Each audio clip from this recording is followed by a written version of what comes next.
So, my favorite movie of last year was easily Godzilla -1. It was probably one of my top 5 of the past decade, come to think of it. And of course, I liked it for the same reasons that anybody else did. A great story, great characters, great spectacle, a strong emotional core. But there was something about it that I really appreciated in sort of the grander scheme of things. The fact that it showed a more mainstream audience that sometimes kaiju movies are best when they're more about the human characters. I've heard so many times over the years people complain that the Godzilla movies in particular focus too much on the people, and that the people's story is always boring, and not nearly as interesting as seeing a couple of monsters beating the crap out of each other. And for a long time, I had that same opinion. Until I went back and watched the original string of 60s and 70s Godzilla movies and realized that the humans were always an important aspect of it, and a lot of times they were the most entertaining thing. A couple of guys in costumes beating each other up and falling on model buildings is only entertaining for so long, but a really good story, really good characters, that kind of stuff actually sticks with you. Typically a little bit more than spectacle ever does. And here was a movie that was putting those aspects front and center, in a far more effective way than really any other Godzilla movie I had ever seen. I saw the movie twice in theaters, and I was very excited to finally see it a third time, hopefully when it came to streaming. Well, earlier this year, I remember hearing the news that it was going to be coming to Amazon Prime in Japan, and so I was expecting an American release sometime soon after that, probably on Amazon Prime. Well, lucky me when the news finally came out that it was coming to streaming on Netflix. No, God! No, God, please, no! No! No! No! I don't have freaking Netflix. Why would I have Netflix? There's nothing to watch on Netflix. Well, I'm sorry, there's one thing to watch on Netflix now, Godzilla -1. But I don't have Netflix, so with that disappointment weighing on my mind, I went about looking for a comparable movie that could tide me over, and in my travels, I stumbled across Gamera the Brave. Now, I've never seen any of the old 60s Gamera movies. I've actually never had that much desire to, because anything I've ever seen of them is like the cheesiness of the old 60s Godzilla movies, multiplied by about 5. I have, however, seen the 90s Gamera movies, which were excellent. And looking at the basic story synopsis for this one, it definitely seemed like there was at least some potential for an affecting story, perhaps some memorable characters.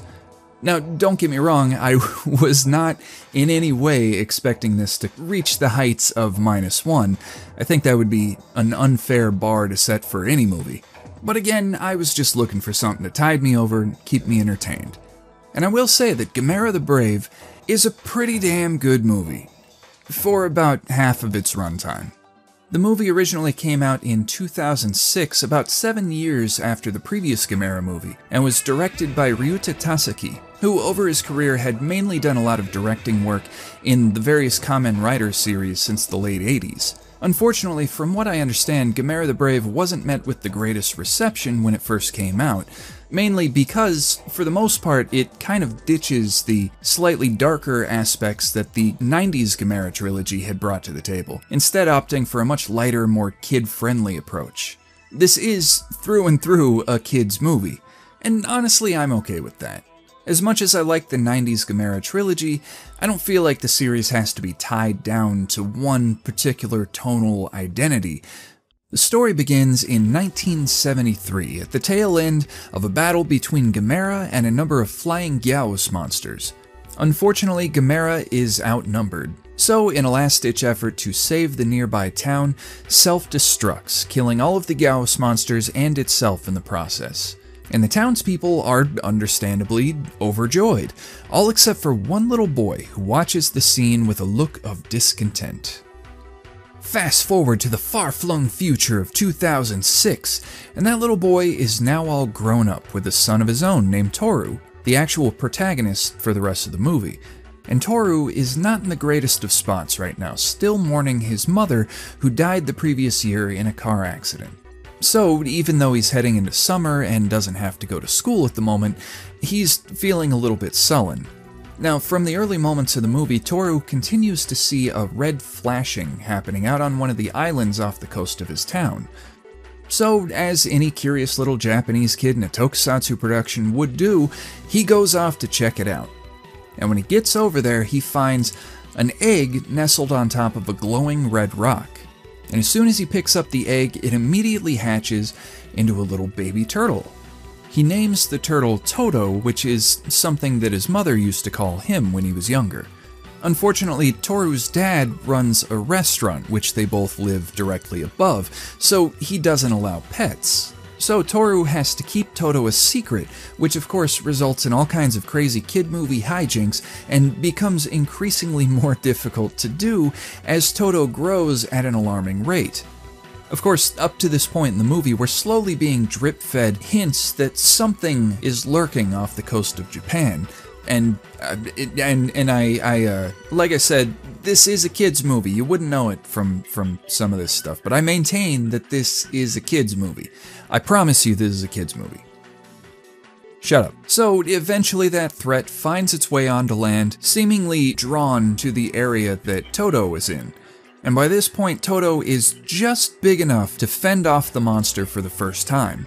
Now having revealed himself, Toto is taken into custody by the government, who, in kind of an interesting twist, are planning to scientifically mature him to a point where he can stand up to the monster the next time it attacks. And like I said, Gamera the Brave roughly adds up to about half of a genuinely great movie. The remaining half is never terrible, mind you, it just becomes a little more generic as far as kaiju movies go. It devolves into a pretty basic story of two monsters fighting each other, and never really uses any of that to express anything deeper or more meaningful, as was the case in Godzilla -1, for example. And once again, yes, I know it's not really fair to compare much of anything to -1, and I wouldn't expect Gamera the Brave to match up on the same level, of course. But either way, with the first half of this movie, I did get a sense that it was pointing in a similar direction. There's definitely a strong flicker of potential that happens early on where it feels like the various parts of the story and the various things the protagonists are going through must be adding up to something deeper, right? But it never really sticks the landing with any of that. Now, I do have to confess that right from the start, this movie already has a bit of an aesthetic advantage in winning me over. The basic fact that the first half of the movie takes place in this small, peaceful, seaside Japanese town is such an easy way for any piece of media to endear itself to me. The whole atmosphere of cicadas chirping off in the distance while an approaching sunset sort of bathes everything in an orange glow. God, I love that kind of thing. The townspeople get along incredibly well, and there's never anything even resembling a sense of ill will between any of the human characters. Toru's dad, as mentioned, runs a restaurant, and the few interactions we see between him and his customers, all of whom are likely neighbors and friends, are loving and cheerful. There's this nice little sense of community, and it makes it feel like I really enjoy being here and just hanging out. And that feeling is multiplied by the fact that most of its focal characters are kids doing normal kid things, at least for a portion of it, lending comics to each other or going skateboarding. And as someone whose mind is often a bit ruled by nostalgia, I tend to have a soft spot for things with young characters like this, not because it brings me back to my own childhood necessarily, but because it's kind of an easy doorway toward experiencing a more innocent time. I like that kind of stuff. Of course, that's not even mentioning the usual goofy kids movie hijinks that get going, helped along by the fact that the movie is essentially about a kid trying to keep a baby turtle with superpowers a secret.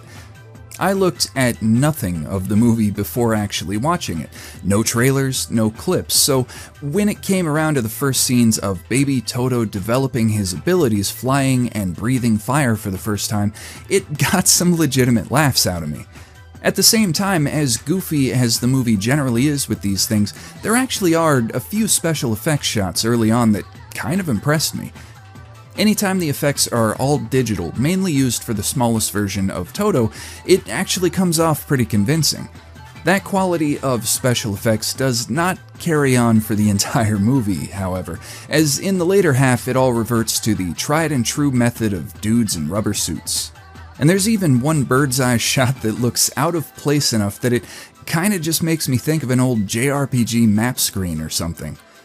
That being said, even though I'm sure this is an unpopular opinion since so many people love the 90s Gamera movies, and even though the animatronic and costume effects are as unconvincing as they are, I still kind of really like the design of Giant Toto. I don't know, the huge cartoonish eyes with the whites constantly showing kind of reminds me of my dog. That's cute. I suppose most people probably wouldn't prefer their favorite giant movie monsters to be anything that might be considered cute, but, well, there he is. Look at him in all his glory. Another small thing while we're dwelling on aesthetics of any kind, there are parts of the soundtrack that genuinely surprised me with how evocative they are and how well they managed to shape so much of that quaint, small-town feel that I was banging on about earlier.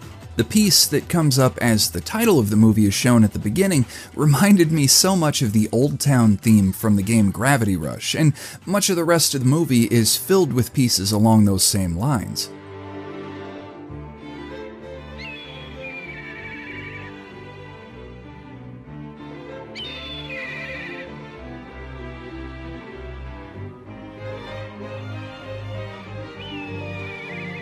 Very upbeat and old-fashioned video gamey.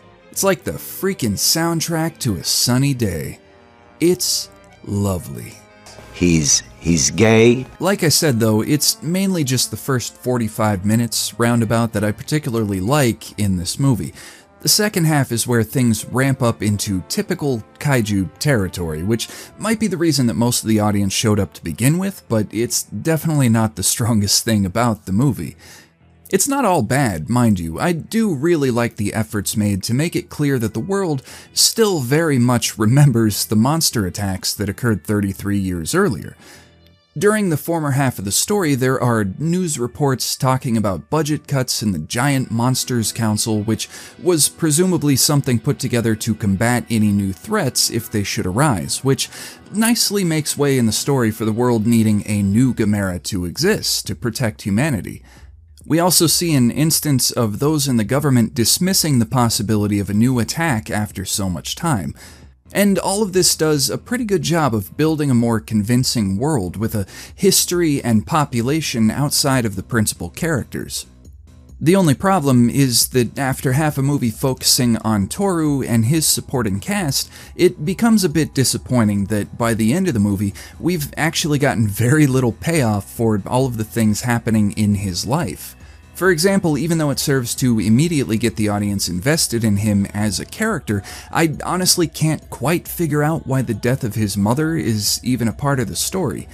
It plays no part in the climax near the end, and there's never a point of emotional resolution with Toru having to learn to let go of her or anything like that.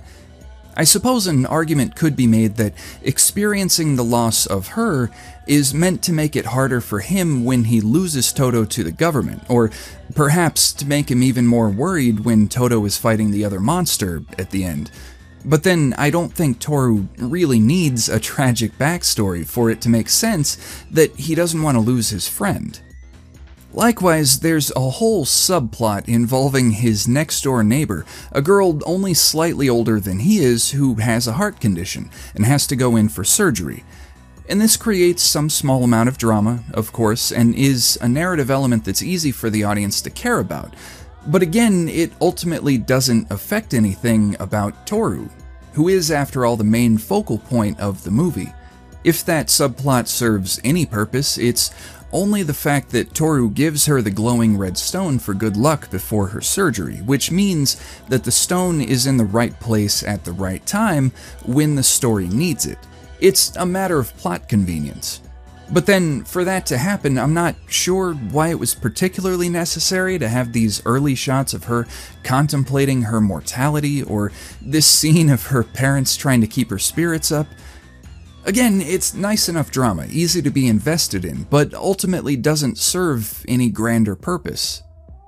This is all easy enough for me to say because I'm just commenting long after the fact, but I really do feel like a much, much better movie could have come out of all of this if only there hadn't been this rush into more typical kaiju movie territory in the second half. I think the cozier, more personal feel of the first 45 minutes could have easily been expanded upon to facilitate the entire movie and possibly give a bit more sensible resolution to the various plot threads. Something more along the lines of E.T. or The Iron Giant, where the main narrative is about the kid trying to keep his little sci-fi friend a secret, and then maturing as a person because of those experiences, rather than jetpacking forward into giant monster fights in a crowded city. It's still an enjoyable time, and I'm glad I finally got around to watching it. It just should be understood that the movie never reaches anywhere near the heights of the best in this genre, neither in cohesiveness of story nor in spectacle. Nevertheless, it's still pretty good as a kids' movie, and I maintain that it's a kids' movie. Ignore what you're seeing on screen. Shut up. Anyway, those are my thoughts, but I am not really what you would call a kaiju movie expert, so let me know what you think. And also, like and subscribe. No, oh god, it felt dirty just saying that. I'm sorry. I'm sorry. You can do those things if you want. I'd appreciate it. It'd be nice, but I'm sorry. But I will catch you on the flippy dippy. Bye.